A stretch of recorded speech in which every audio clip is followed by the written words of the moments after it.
The great river flows east, washing away all. The timeless figures of elegance and heroism. To the west of the ancient fortress lies the legendary Red Cliff of the Three Kingdoms era.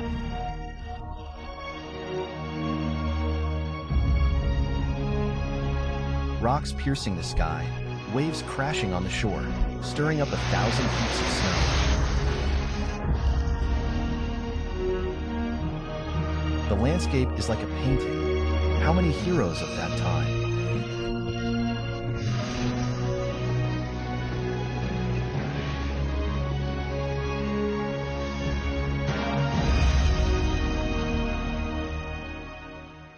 The year 208 at the Battle of Red Cliff, truly a gathering of heroes. The victor of the Battle of Guandu, Cao Cao, leading hundreds of thousands of soldiers south with grand ambitions. His grand ambition, aiming for 1,000 miles. The ruler of the south, Sun Quan, and the long-suffering wanderer, yet under him, the fierce General Liu Bei gathers, forming the Sun Lu coalition.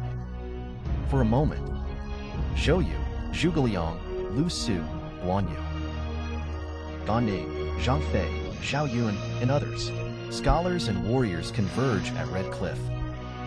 The longer history after all time must be and even after all time must be countless heroic tales unfold. Spears break, sinking in the sand, iron unyielding. How many years of passion does it carry? How many heroic spirits endure in its depths?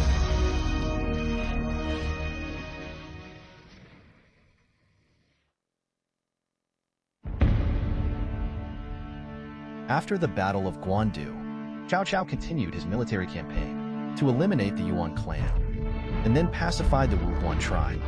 He gradually relocated the Han people and minorities who were living outside the borders. At this time, Cao Cao not only swept through the Central Plains, but also looked down upon the world with pride, achieving extraordinary feats. Meanwhile, in the south, only Liu Biao of Jingzhou and Sun Quan of Jiangdong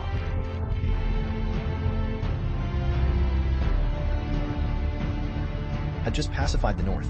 Cao Cao immediately began training a navy at Xuanwu Lake and concentrated heavy troops around Shudu, ready to march south at any time to eliminate any potential threats. He appointed Ma Teng as guard officer and let his son Ma Chao lead the troops, while relocating Ma Teng's family to Yi City, essentially as hostages, to prevent any unrest in the northwest.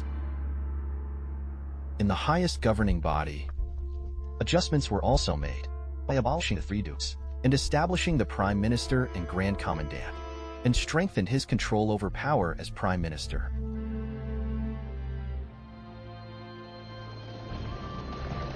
Cao Cao, preparing for a great war, turned his gaze towards Jingzhou. His dream of rectifying the world was within reach.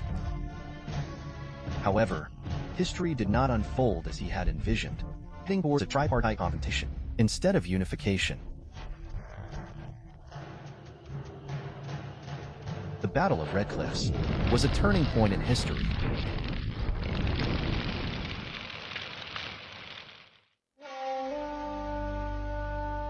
Liu Biao of Jingzhou, a relative of the Han dynasty, a prominent figure during the late Han period. However, as a regional warlord, he was not suited to survive in turbulent times. Jingzhou was originally the ancient land of Chu in pre-Qin times, with a bold and fierce populace. Liu Biao commanded 100,000 troops in Jiangxia, yet he lacked ambition, preferring to observe the changes in the world, only to regret not heeding Liu Bei's advice.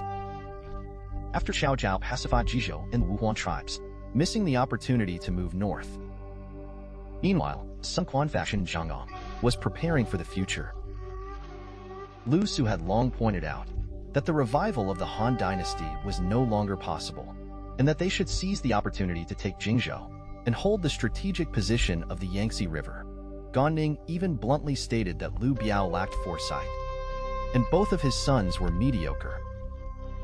Acting before Cao Cao, taking control of the Jianghan region was the best strategy. Therefore, the Sun Quan faction seized the opportunity during Cao Cao's northern campaign to launch an attack on Liu Biao and capture Jiangxia.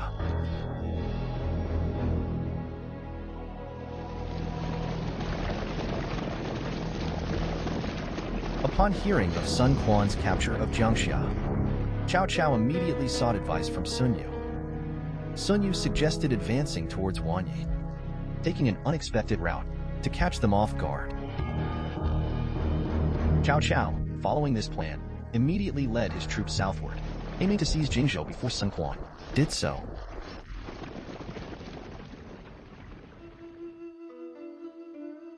In the 8th month of the 13th year of Jianan, just as the two armies from the Central Plains and Jiangdong were converging on the Jianghan Plain, Liu Biao suddenly passed away, and his second son, Liu Cong, supported by Cai Mao, Zhang Yun, and others, they attacked the position. In September, Chao's army arrived at Xinya. Under pressure from his subordinates, Liu Cong surrendered to Cao Cao. At that time, Liu Bei, who was allied with Jingzhou, was shocked to hear the news and hurriedly headed south, while ordering Guan Yu to lead the navy to retreat to Jiangling. Cao Cao knew the strategic importance of Jiangling, ensuring sufficient food and supplies. He then abandoned heavy baggage and marched with a light army.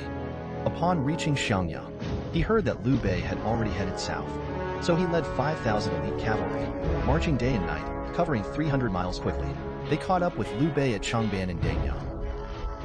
After a fierce battle, Liu Bei was heavily defeated, escaping with Zhuge Liang, Zhang Fei, Zhao Yun, and others.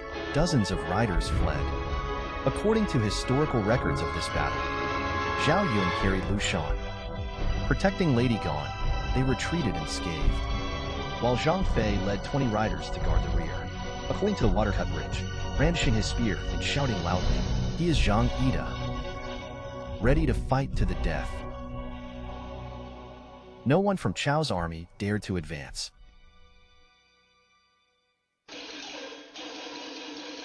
Later, these stories, after hundreds of years of retelling, became part of the romance of the Three Kingdoms, Zhao Zilong's solo rescue, and Zhang Ida's rampage at Changban Bridge.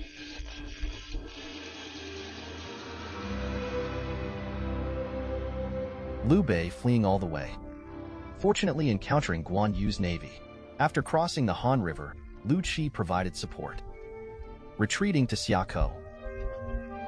It was during this desperate escape that he met Lu Su of Eastern Wu, ultimately reaching an agreement for the Sun-Lu alliance, setting the stage for the Battle of Chibi. But why did Cao Cao not exploit the discord between the two, divide and conquer? Instead, he watched as the two armies formed an alliance.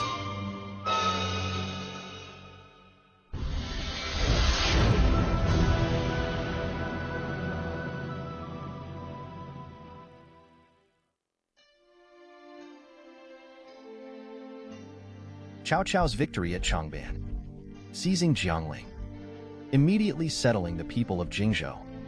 At this moment, the world trembled. Under the triumphant cheers, Cao Cao became arrogant, thinking he could unify the world without a battle. So he took a brief rest in Jiangling. Little did he know, he missed the best opportunity to eliminate Liu Bei. Most of Cao Cao's advisors believed, under the threat of heavy troops, Sun Quan would act like Gong Sun Kong and present Liu Bei's head, just like they killed Yuan Shang and Yuan 11. So Cao Cao slowed his advance, gathered his forces, and headed down the Yangtze River.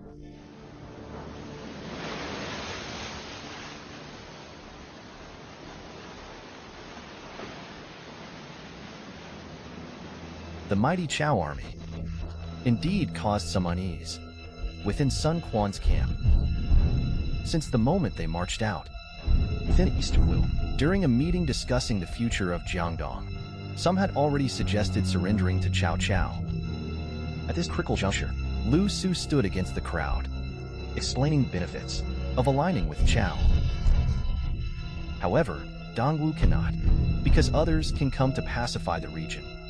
But Sun Quan, as a local prince, poses a threat to Chao's unification and will inevitably be eliminated. So, Sun Quan immediately sent Lu Su to preside, an ally with Liu Bei, and heed his advice, recalling Zhou Yu for consultation. When Lu Su arrived at Xiakou, Lu Tsong surrendered to Cao. Liu Bei fled south. Upon hearing the news, traveling day and night, he met Liu Bei at Dangyang.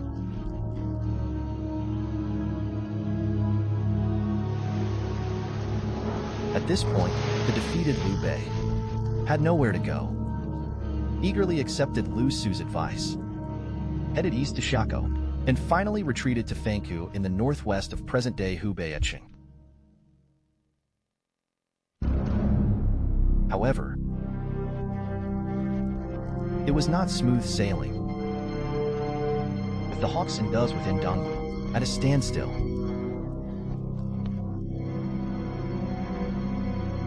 Liu Bei held his ground at Fangkou, immediately dispatched Zhuge Liang to rush to Chaisang with Lu Su to meet Sun Quan and analyze the situation to strengthen his resolve against Cao. This process, brilliantly interpreted by later scholars, became the famous debate at the Red Cliffs in the novel Romance of the Three Kingdoms. Meanwhile, Zhou Yu, who had returned to Chaisang, provided a sharp analysis of the war situation, stating, Chao's reputation as a Han loyalist is a facade. Northerners are not adept at naval warfare. Their unfamiliarity with the water will lead to illness outbreaks. The purported 800,000-strong army mentioned in the letter is merely a bluff. In reality, Cao Cao's forces from the Central Plains and the north are around 150,000 to 106,000 and are already weary. The surrendered troops from Liu Biao amount to at most 70,000 to 80,000. This analysis of the war situation played a crucial role in the formation of the Sun Alliance. Following this, Sun Quan was asked to deploy 50,000 elite soldiers to station at Xiakou for the decisive battle against Cao Cao. Upon hearing that Zhou Yu was willing to engage in battle, Sun Quan's spirit soared. He swung his sword, striking a corner of the desk, glaring angrily at his ministers. Anyone daring to suggest surrender would face the same fate. Sun Quan turned to Zhou Yu, saying that gathering 50,000 elite soldiers was difficult, but they already had 30,000 navy troops, with ships, provisions, and weapons ready for battle. You and Cheng Piyu should go ahead. I will continue to gather troops and supplies to support the operation. Fight if you can. Even if you fail, you can retreat to Jiangdong. I will personally lead the army to face Cao Cao in battle. Sun Quan's decisive action undoubtedly reassured the pro-war faction. No wonder centuries later, the poet Xian Shiji of the Southern Song Dynasty would write, "Eternal glory. No hero found at the place of Sun Zhongmo."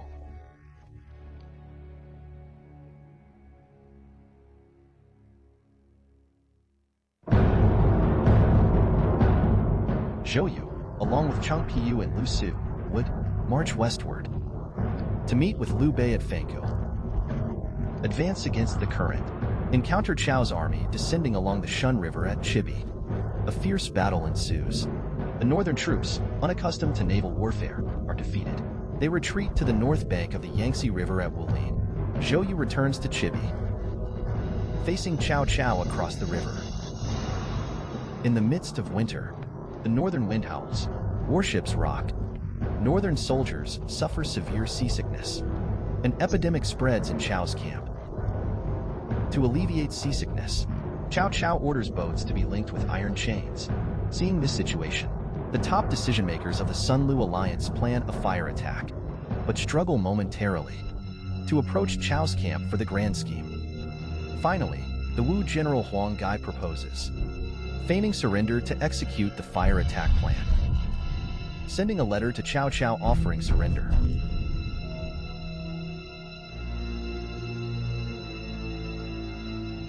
Perhaps due to overconfidence in his own strength, Cao Cao did not anticipate that this was a deceitful surrender.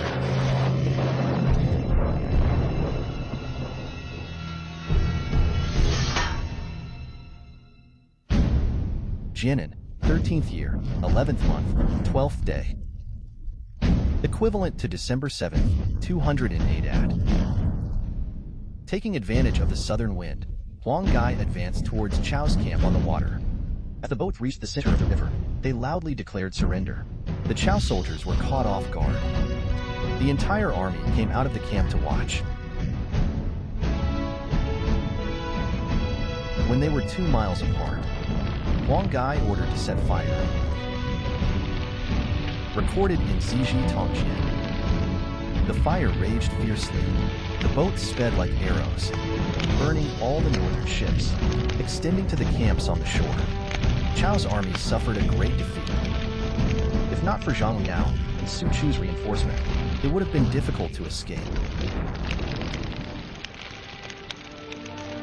But heroes like Cao Cao remain calm even when Mount Tai collapses before them. Walking out of the Huarong Road, saying that if Liu Bei had arrived earlier, his entire army would have been annihilated.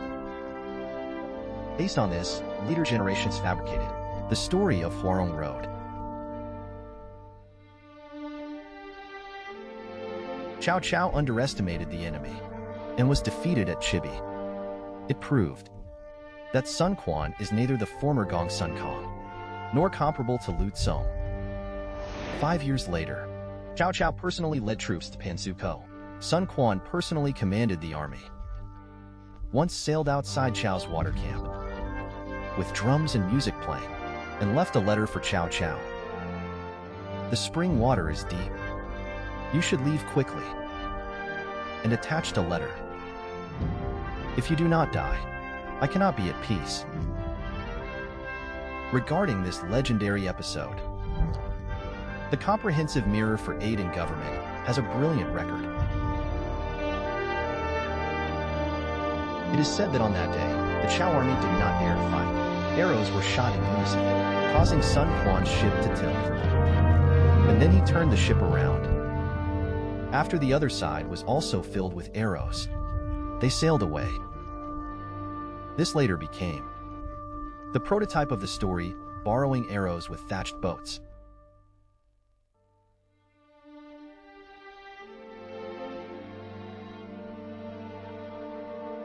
However, the prolonged war caused serious economic losses to both the north and south. At the moment, Cao Cao also couldn't organize large-scale armies. Sun and Liu also intensified the expansion of their own economic and military forces. Thus, the situation of a three-legged stand gradually took shape.